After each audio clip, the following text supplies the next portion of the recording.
got so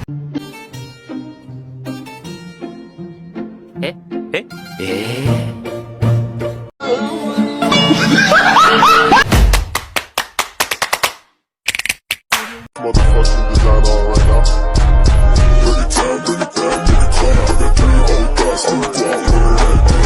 Perkenalkan, nama saya Tria Lestari, NIM 2003200776.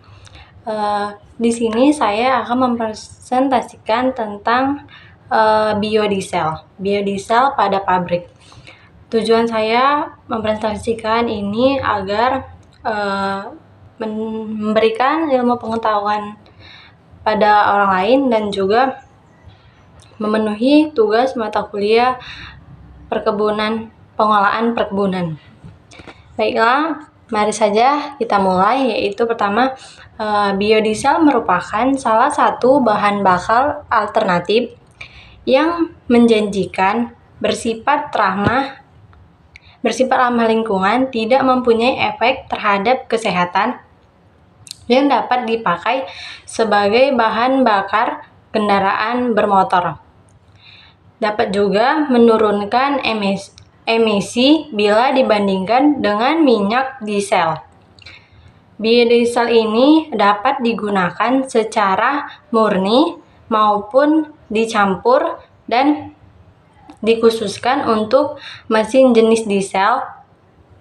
Biodiesel dimanfaatkan untuk mengurangi konsumsi solar dan juga suatu kenyataan yang terjadi di Amerika pada pertengahan tahun 80-an ketika petani kedelai kebingungan memasarkan kelebihan produk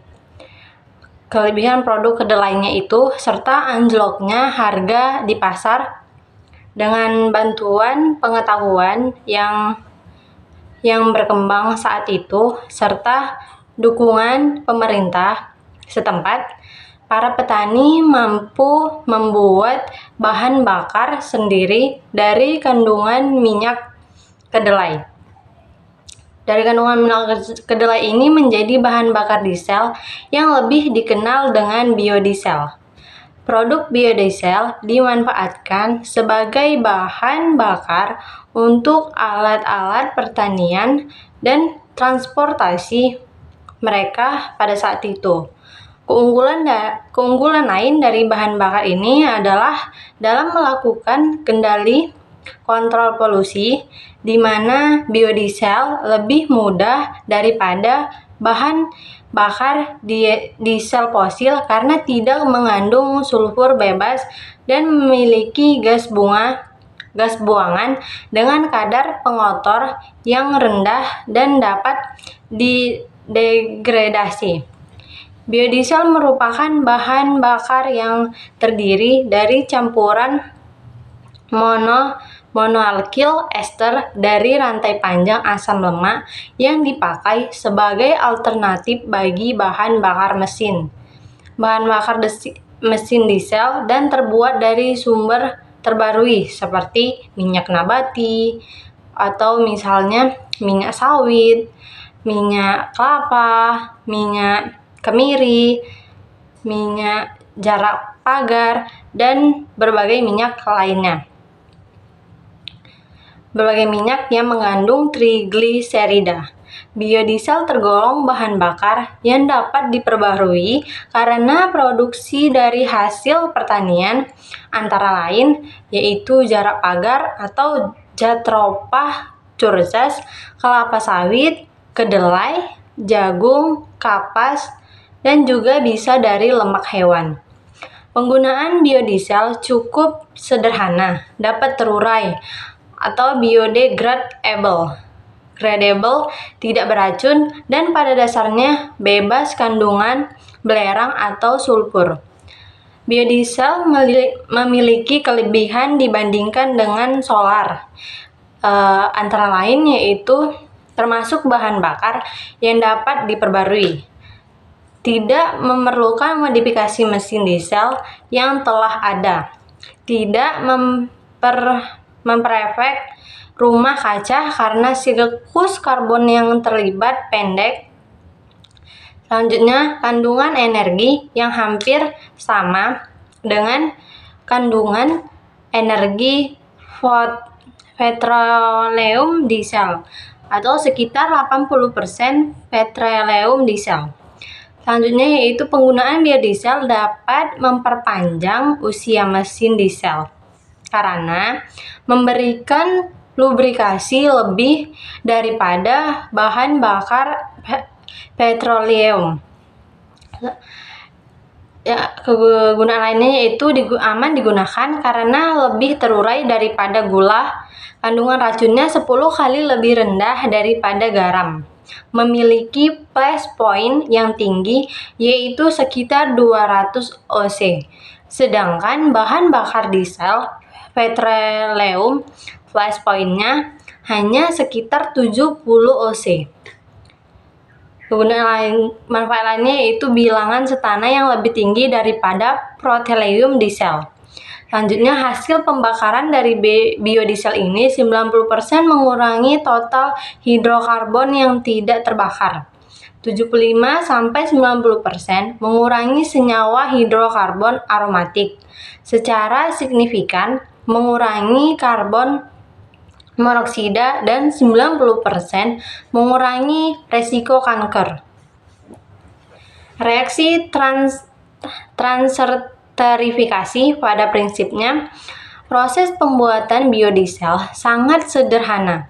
Biodiesel ini dihasilkan melalui proses yang disebut reaksi esterifikasi asam lemak bebas atau reaksi transesterifikasi trigliserida dengan alkohol dan bantuan katalis, dan dari reaksi ini akan dihasilkan metil ester atau etil ester, asam lemak, dan gliserol.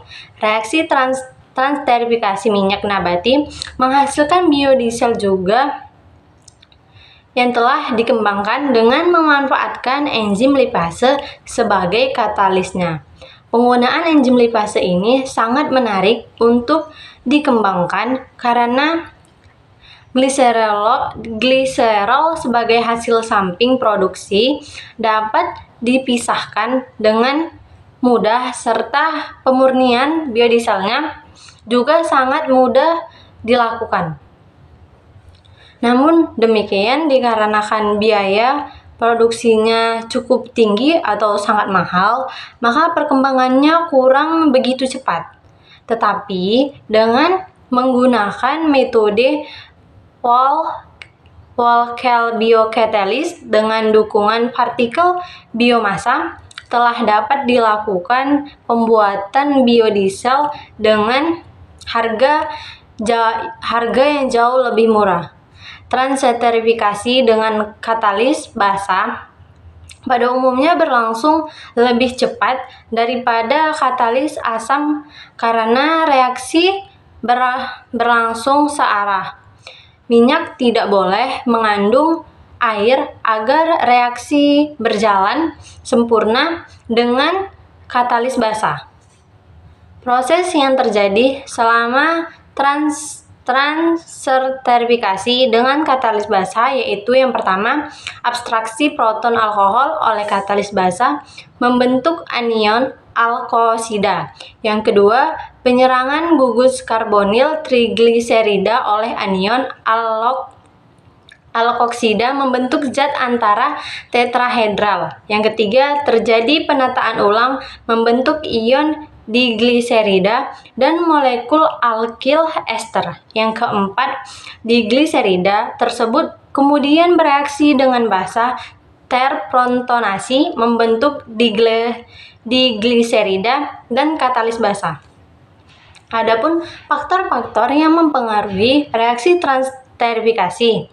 Yang pertama yaitu lama reaksi. Semakin lama waktu reaksi, maka semakin banyak produk yang dihasilkan karena keadaan ini akan memberikan kesempatan terhadap molekul-molekul reaktan untuk bertumbukan satu sama lain. Namun setelah keseimbangan tercapai, tambahan waktu reaksi tidak mempengaruhi reaksi. Yang kedua yaitu rasio perbandingan alkohol dengan minyak. Rasio molar antara alkohol dengan minyak nabati sangat mempengaruhi dengan metil ester yang dihasilkan. Semakin banyak jumlah alkohol yang digunakan, maka konversi ester yang dihasilkan akan bertambah banyak. Perbandingan molar antara alkohol dan minyak nabati yang biasa digunakan dalam proses industri untuk mendapatkan produksi metil ester yang lebih besar dari 90% berat adalah perbandingan 6:1. Yang ketiga, jenis katalis. Katalis adalah suatu zat yang berfungsi mempercepat laju reaksi dengan menurunkan energi aktivasi, namun tidak menggeser letak keseimbangan. Penambahan katalis bertujuan untuk mempercepat reaksi dan menurunkan kondisi operasi. Tanpa katalis, reaksi transterifikasi baru dapat berjalan pada suhu 250 derajat Celcius. Ketika reaksi selesai, kita akan mendapatkan massa katalis yang sama seperti pada awal kita tambahkan. Katalis yang dapat digunakan dapat berupa katalis homogen atau heterogen. Yang keempat, suhu. Kecepatan reaksi transterifikasi meningkatkan pada suhu yang mendekati titik didih alkohol yang digunakan. Suhu selama reaksi transterifikasi dapat dilakukan pada rentang suhu 30-65 derajat Celcius dan dijaga selama proses tergantung dari jenis minyak yang digunakan. Dalam proses transterifikasi, perubahan suhu reaksi menyebabkan gerakan molekul semakin cepat atau tumbukan antara molekul reaksi meningkat, atau energi yang dimiliki molekul bisa mengatasi energi aktivasi. Dengan kata lain, perubahan suhu akan mempengaruhi probabilitas atau peluang molekul dengan energi yang sama atau lebih tinggi dari energi aktivasi. Suhu mempengaruhi viskositas dan densitas, karena viskositas dan densitas merupakan dua parameter fisik penting yang mempengaruhi pemanfaatan biodiesel sebagai bahan bakar. Semakin tinggi suhu menyebabkan gerakan molekul semakin cepat atau energi kinetik yang dimiliki oleh molekul bereaksi semakin besar sehingga tumbukan antara molekul bereaksi juga meningkat. Yang kelima ada pengadukan. Peningkatan kecepatan pengadukan meningkatkan kecepatan reaksi karena dengan pengadukan akan mempercepat pergerakan molekul dan memperbesar peluang terjadinya tumbukan antar molekul. Pada awal reaksi, pengadukan berfungsi untuk mendorong terjadinya difusi antar minyak sampai terbentuk metil ester. Yang keenam ada lama waktu dan pengendapan atau scaling. Lama waktu pengendapan berpengaruh pada proses transterifikasi dua tahap, yaitu melakukan 2 kali proses transterifikasi. Pengendapan bertujuan untuk memisahkan gliserol dan biodiesel. Waktu pengendapan metil ester mempengaruhi bilangan asam. Ketika pengendapan yang lebih lama Diduga tingkat oksidasi pada proses 2 tahap lebih tinggi daripada proses 1 tahap. Hal ini mengakibatkan bilangan asam menjadi lebih tinggi. Umumnya, biodiesel cenderung mudah mengalami kerusakan oleh proses oksidasi dan hidrolisis pada waktu penyimpanan karena adanya asam lemak tak jenuh yang merupakan penyusun komposisi biodiesel. Selanjutnya yang ke-8 ada kandungan air.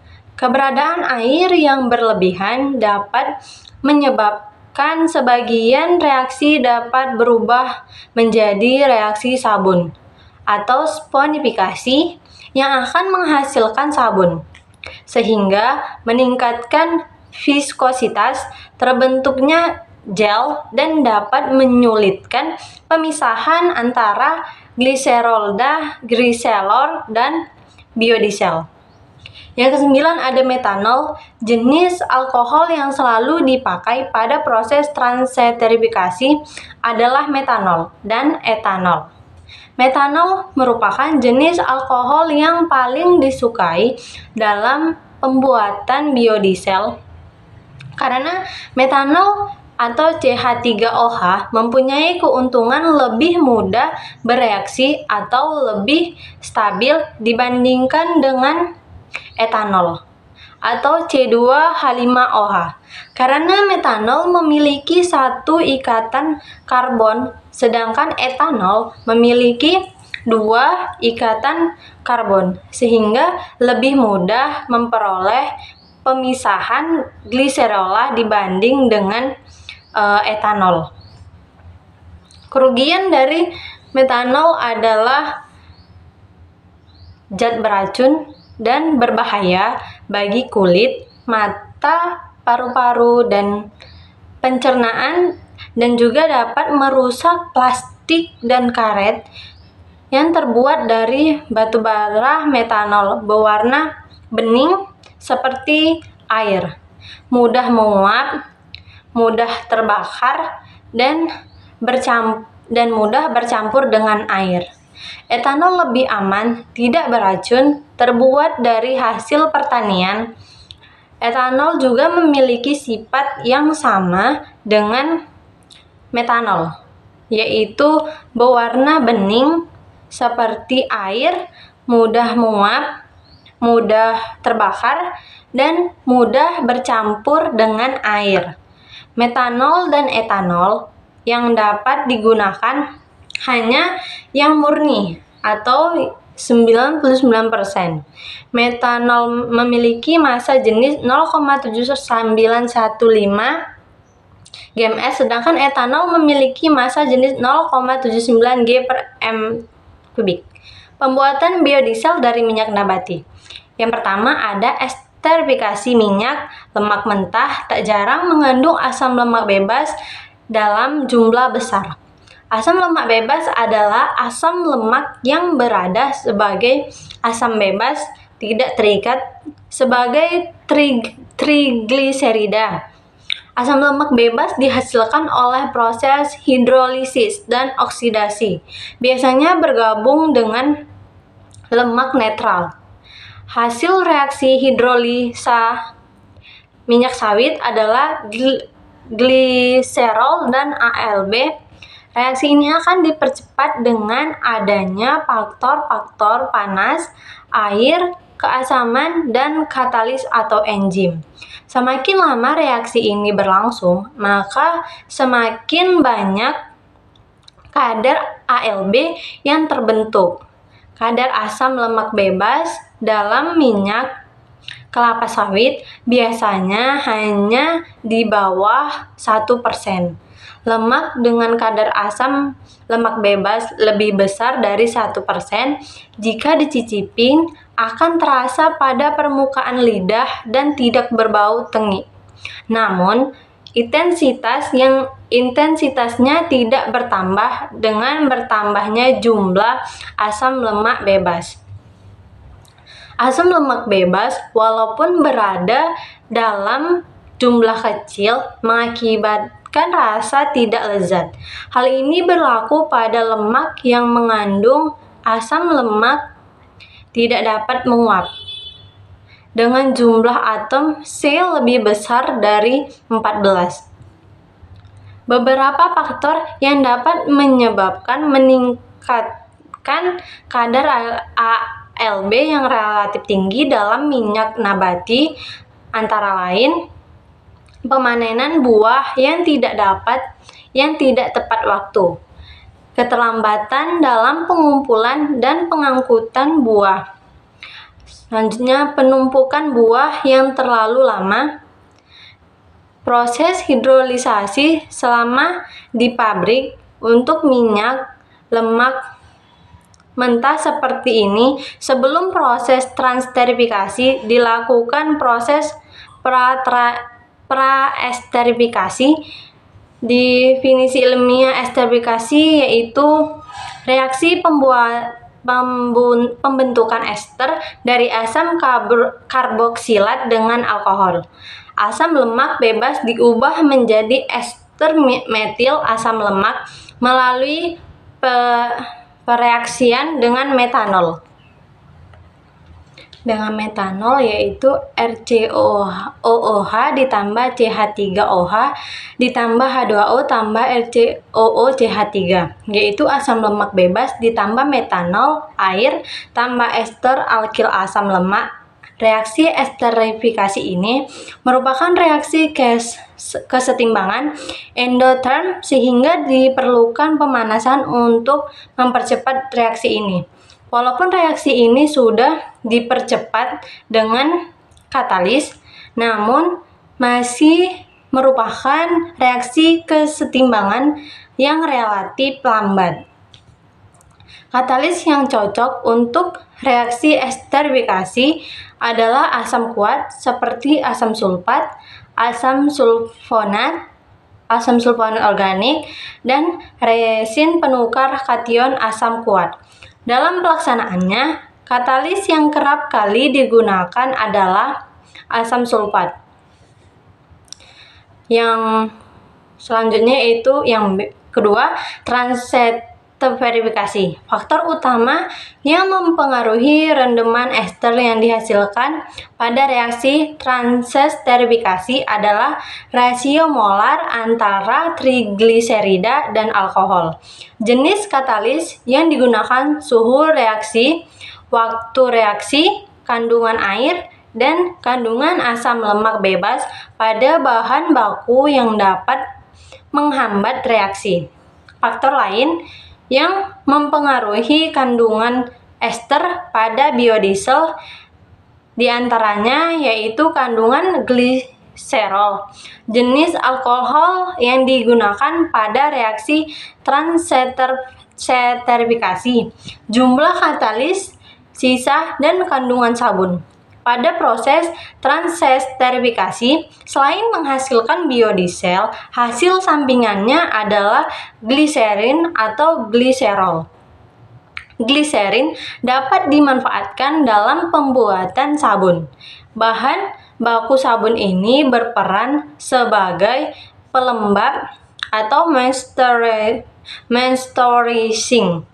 Yang ketiga yaitu pencucian. Tujuan pemurnian biodiesel atau ester metil asam lemak adalah untuk menghilangkan sisa katalis, sisa gliserol, dan ion logam sebagai sabun. Ketiga zat pengotor tadi lazim berada pada fase ester metil asam lemak ketika pemisahannya dengan fase gliserol. Sisa katalis sebagai hidroksidan ataupun metoksida masih tertinggal pada ester metil asam lemak. Setelah proses pemisahan, fase gliserol dan fase ester metil asam lemak harus dihilangkan karena akan menyebabkan kerusakan yang berupa korosi basah pada pompa injeksi dan berbagai bagian sistem bahan bakar. Sisa katalis ini mengakibatkan ester metil asam lemak akan bersifat basa yang seharusnya netral atau dengan kesamaan 0,5 mg KOH per gramnya. Gliserol merupakan produk metanolisis trigliserida minyak nabati dan dihasilkan bersama-sama dengan ester metil asam lemak. Sebagian kecil gliserol akan berada pada fase ester metil asam lemak ketika proses pemisahan fasa, sedangkan sebagian besar akan terbawa pada fase bawahnya. Gliserol yang tertinggal harus dihilangkan sebagai kurang dari 0,4% sampai berat. Kadar gliserol yang tinggi akan mengakibatkan terbentuknya gumpalan pada nosel injeksi bahan bakar di ruang mesin. Pencucian dilakukan menggunakan air hangat pada suhu 50 derajat Celcius sampai pencucian berwarna jernih dan pH-nya 7. Pengadukan dilakukan secara perlahan.